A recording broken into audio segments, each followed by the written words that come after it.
हिंदी की ऑनलाइन कक्षा में आप सबका पुनः स्वागत है। पाठ 13 अनोखी दौड़। पत्र प्रारूप। पत्र शैली में लिखा हुआ पाठ जिसमें एक मित्र सिद्धार्थ ने अपने मित्र राज को अनोखी दौड़ का वर्णन करते हुए पत्र लिख रहा है। यह पूरा पाठ पत्र के विवरण से ही शुरू होता है और पत्र पर ही खत्म होता है। जैसा कि बच्चों पहले आपको बताया गया है कि अनौपचारिक पत्र का प्रारूप किस तरह लिखा जाए। जैसे अब यहाँ पर ध्यान देंगे, सबसे पहले पत्र भेजने वाले का पता, फिर उसके बाद दिनांक और फिर संबोधन। और जिसको आप अपने मित्र को पत्र लिख रहे हैं तो जैसे मेरा प्रिय मित्र, फिर अभिवादन सप्रेम नमस्ते या प्यार, फिर विषय वस्तु आप यहाँ पर लिखेंगे और अंत में पत्र पाने वाले से आपका संबंध, जैसे तुम्हारा मित्र, ठीक है। और फिर उसके नीचे आपने अपना नाम लिखना है। जैसे यहाँ पर भी बताया गया है कि सिद्धार्थ के घर का पता दिल्ली के विकासपुरी मोहल्ले का एड्रेस है और फिर उसके बाद तारीख और फिर मित्र को संबोधित करते हुए लिखा है, फिर उसका अभिवादन किया है। और यहाँ पर पूरे पाठ का विवरण है जिसमें पैरा ओलंपिक खेलों का विवरण जो है दिया गया है और अंत में अपना नाम। तो चलिए बच्चों पाठ की ओर बढ़ते हैं।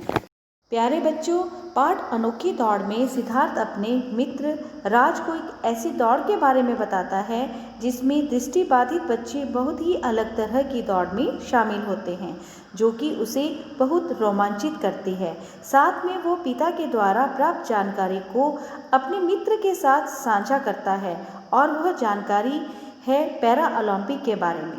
तो चलिए पैरा ओलंपिक खेलों के बारे में जानकारी प्राप्त करते हैं। बच्चों, पैरा ओलंपिक खेल एक प्रमुख अंतर्राष्ट्रीय बहु खेल प्रतियोगिता है जिसमें विभिन्न प्रकार की विकलांगता से ग्रस्त व्यक्ति भाग लेते हैं। पैरा ओलंपिक गेम्स एथलीटों की एक बड़ी अंतर्राष्ट्रीय मल्टी स्पोर्ट्स इवेंट है। पैरा ओलंपिक खेलों को ओलंपिक खेलों के समानांतर में व्यवस्थित किया जाता है। चलिए बच्चों शुरू करते हैं पाठ 13 अनोखी दौड़। जैसा कि मैं आपको पहले भी बता चुकी हूँ कि यह पत्र शैली में लिखा हुआ पाठ है। शुरू में अनौपचारिक रूप से ऐसे ही लिखा जाता है। अब यहाँ पर ध्यान देंगे, यहाँ पर लिखा है A5/432 विकासपुरी दिल्ली 20 जुलाई 2015। प्रिय मित्र राज, सप्रेम नमस्ते। हम सब यहाँ सकुशल हैं। तुम्हारी कुशलता व प्रसन्नता की मंगल कामना करता हूँ। बहुत दिनों से तुम्हारा कोई पत्र नहीं मिला, क्या कारण है? इन दिनों मुझे तुम्हारी बहुत याद आ रही है और मिलने की इच्छा भी हो रही है, लेकिन अभी बहुत जल्दी मिलना तो हो नहीं सकेगा। यही सोचकर तुम्हें पत्र लिखने बैठा हूँ। बच्चों चित्र में देखिए, सिद्धार्थ कितने प्रसन्नचित्त होकर अपने मित्र को पत्र लिखने बैठा है। वह अच्छी बातें अपने मित्र के साथ साझा करने की उसे तमन्ना है। पत्र लिखित भाषा में अपने विचारों और अपने भावों को व्यक्त करने का एक सबसे बड़ा सशक्त माध्यम है। ऐसे कई बातें होती हैं जिन्हें हम मौखिक रूप से व्यक्त नहीं कर सकते और लिखित रूप में ही हम अपने मन के विचारों को दूसरों के साथ साझा कर सकते हैं। यहाँ पर भी ऐसे ही उदाहरण आपको देखने को मिलेगा। वर्णन प्रस्तुति कितनी अच्छी है, तो चलिए देखते हैं।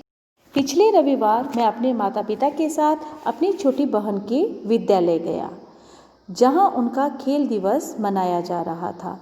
इस अवसर पर मैंने एक अद्भुत नज़ारा देखा। अद्भुत माने विशिष्ट, विलक्षण या आश्चर्यचकित, जिसके विषय में मैं तुम्हें कुछ बताना चाहता हूँ। खेल दिवस के उपलक्ष्य माने खास मौके में वहाँ अनेक खेल प्रतियोगिताओं मतलब प्रतिस्पर्धाओं का आयोजन किया गया था, जैसे जुडो, शतरंज, कबड्डी, वॉलीबॉल, तैराकी आदि। उस दिन कुछ दौड़ प्रतियोगिताएं भी हुईं जिनमें बच्चों ने बढ़ चढ़कर भाग लिया। जो दृश्य सबसे अधिक रोमांचित करने वाला था, रोमांचित मतलब सबसे अधिक पुलकित या सबसे अधिक खुश करने वाला था, वह दृष्टिबाधित छात्राओं का इन खेलों में पूरे उत्साह से भाग लेना था। उत्साह मतलब पूरे जोश से, पूरे खुश होकर वो लोग इस खेल में क्या ले रहे थे, भाग ले रहे थे। उनके लिए लंबी कूद, गोला फेंक जैसी प्रतियोगिताओं के साथ साथ एक अनोखी दौड़ का भी आयोजन किया गया था। इस दौड़ में इन बच्चों के सही दिशा निर्देश के लिए उनको एक एक सहायक भी दिया गया था। वे उसको पकड़कर बखूबी दौड़े, बखूबी मतलब भली भांति। जब इनकी प्रतियोगिता चल रही थी तो सब बच्चे अपने मित्रों को प्रोत्साहित कर रहे थे। प्रोत्साहित मतलब उनका उत्साहवर्धन कर रहे थे। वे सब जोर जोर से इनके नाम पुकार कर और तालियां बजाकर इनका जोश बढ़ा रहे थे। यह नज़ारा देखकर मैं आनंदित हो उठा। नज़ारा माने दृश्य, आनंदित, हर्षित या प्रसन्न, खुश हो उठा।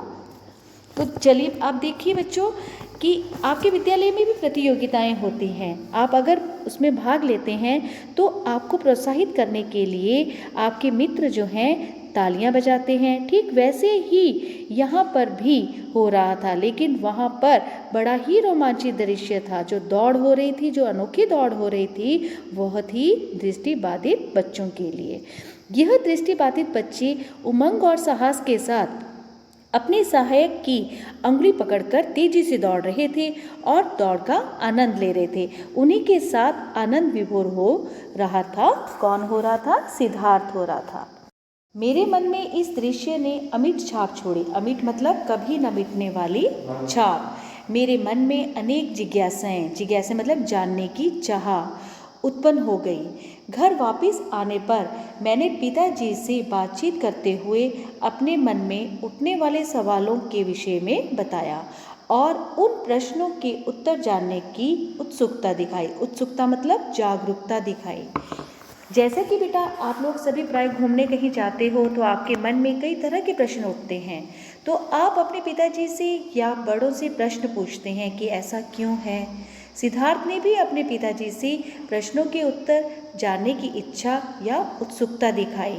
आगे क्या जानकारी सिद्धार्थ ने वह आपके साथ और अपने मित्र के साथ वह साझा कर रहा है।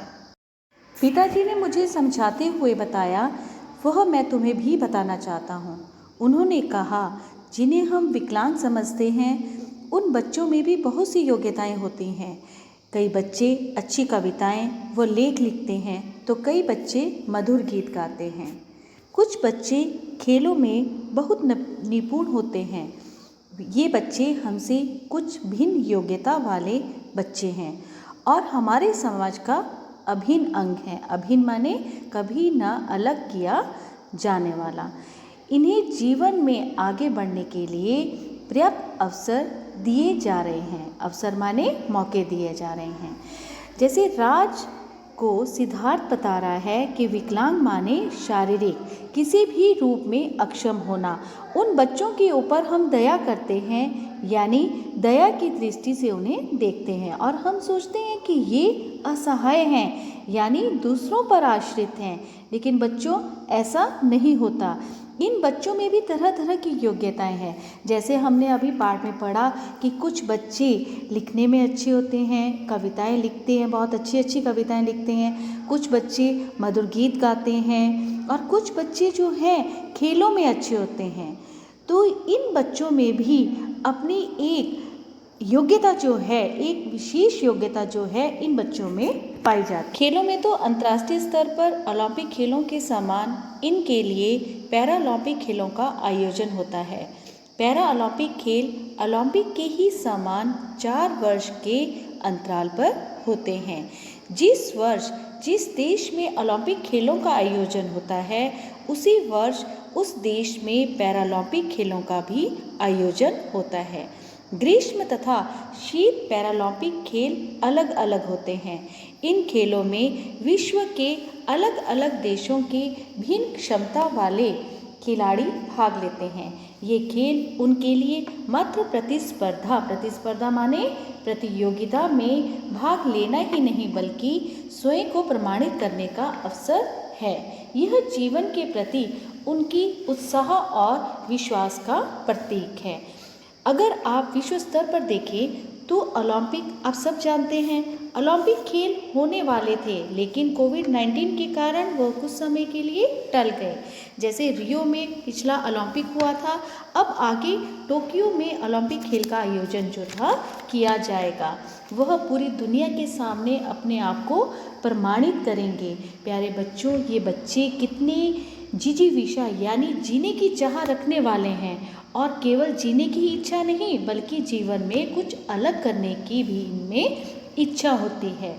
भारत में भी हमारे देश की पैरा ओलंपिक समिति यानी संस्था इन बच्चों के लिए समय समय पर खेलों का आयोजन करवाती है। इन खेलों के माध्यम से उनका आत्मविश्वास और आत्मनिर्भरता बढ़ती है और मन, सोच व जिंदगी भी बदल जाती है। प्यारे बच्चों, भारत में भी पैरा ओलंपिक संस्था है जो विकलांग बच्चों के लिए समय समय पर खेलों का आयोजन करवाती है। इन खेलों के माध्यम से इन बच्चों में आत्मविश्वास प्रबल होता है और आत्मनिर्भरता इनके अंदर स्वावलंबीपन बढ़ता है और मन की सोच व जिंदगी जो है इनकी। यह सब देखकर व सुनकर मुझे भी सोचने की नई शक्ति मिली और इन बच्चों के प्रति मेरा दृष्टिकोण ही बदल गया। दृष्टिकोण माने सोचने समझने का नज़रिया। और ऐसे दिव्यांग और अभिन्न क्षमता वाले बच्चों के बारे में भी खिलाड़ियों के बारे में भी हमारा एक अलग नज़रिया जो है हमारा भी बना। अब आगे देखते हैं कि मैं आशा करता हूँ कि तुम भी यह पढ़कर एक नवीन स्फूर्ति माने नए जोश का अनुभव करोगे। हम बच्चों को मिलकर समाज की सोच बदलनी होगी जिससे इन बच्चों जैसे सभी लोगों की जिंदगी में नई आशा उत्पन्न हो, तभी मानवता की बगिया महकेगी। अब यहाँ पर ये लाइन दी गई है, तभी मानवता की बगिया महकेगी। ये लाइन बेटा बहुत ही महत्वपूर्ण है। जब लोगों की सोच इन बच्चों के बारे में बदलेगी तभी वास्तव में इंसानियत, मानवता की यह बगिया भी महकेगी या खिलखिलाएगी। यानी कि लोगों को इन बच्चों के बारे में अपनी सोच को बदलना होगा। इन बच्चों को भी अपने साथ लेकर हमें चलना होगा। अपने माता पिता व बड़े भाइयों को मेरा प्रणाम कहना, शीघ्र ही परिवार सहित मिलने का कार्यक्रम बनाना, पत्र का उत्तर जल्दी देना। अनौपचारिक पत्र के अंत में इस तरह की पंक्ति लिखी जाती है। नीचे लिखा है, तुम्हारा मित्र सिद्धार्थ। इस तरह से पाठ का यह अंत है। प्यारे बच्चों, आपने इस पाठ को पढ़ा व समझा। आपको भी यह बात समझ में आई होगी कि निश्चित रूप से विकलांगता एक मनोदशा है। अगर ये सोच ले कि मेरे में यह कमी है तो मैं उस काम को कभी भी नहीं कर सकता, लेकिन अगर आप ये सोचें कि मैं इस काम को निश्चित रूप से कर सकता हूँ तो निश्चित रूप से उस काम को करने में आप सफल होंगे और अपने लक्ष्य को प्राप्त कर सकोगे। ठीक वैसे ही विकलांग जन भी अपनी कमियों को नज़रअंदाज करके और अभ्यास करके अपने लक्ष्य को प्राप्त कर लेते हैं और वे नामुमकिन काम को मुमकिन करके दिखा देते हैं। इस बात पर हमें भगवान का धन्यवाद देना चाहिए कि भगवान ने हमें पूरी तरह से संपूर्ण बनाया है। हमारी आंखें, पैर, हाथ, हमें सब कुछ दिया है, लेकिन इसके बावजूद भी हम क्या करते हैं? आलस्य करते हैं। हम अपने काम से भागते हैं, जो बिल्कुल भी सही नहीं है। ईश्वर को ध्यान देते हुए अपनी संपूर्णता के लिए अपने काम के प्रति और सजग होएं और आलस्य को त्याग कर अपने काम पर लग जाएं। धन्यवाद।